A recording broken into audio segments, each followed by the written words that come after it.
Yeah, so 2014 was when the documentary originally came out. We met Taika in 2015 in Hawaii. And he said, I want to do this movie.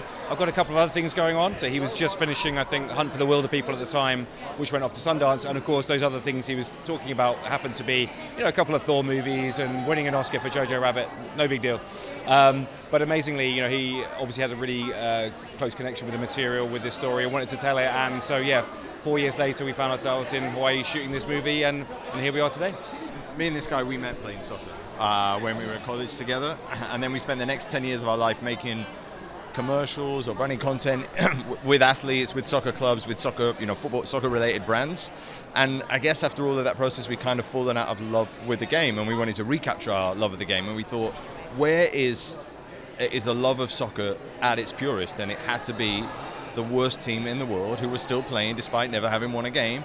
And so we spent maybe 6 months calling the CEO of the Federation, Tavita Tamu, and asking him, begging him really, would he allow us to come to the island and spend some time with the team to see if we could try and capture the essence of why those guys were playing and what brought them all together and what their love was for the game. And if we could capture it, maybe we could bottle it and bring it back to Europe with us and, allow other people to fall back in love with the game. And we just didn't know that the story would be as good as it was when we got there.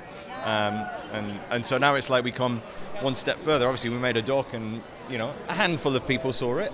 But then the opportunity to tell the same story, on a bigger scale, and communicate these amazing people on a much, on a movie of this size is incredible.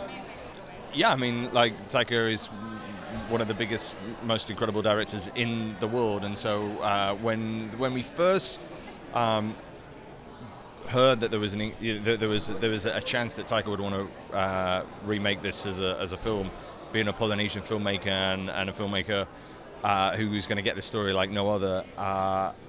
I mean, we were absolutely delighted about that. I mean, who wouldn't be? And the experience to watch him on set and watch him throughout the process has been an amazing one. Yeah. He was a total pro. Was the perfect person for the. But I think what I loved about it as well was actually hearing the real Thomas Rongen's appreciation, and just sort of like his mind was completely blown at the idea that Michael Fassbender was going to play him. And I think that what has been really exciting for us is actually seeing this little movie the documentary that we made, seeing all the people who were involved in that.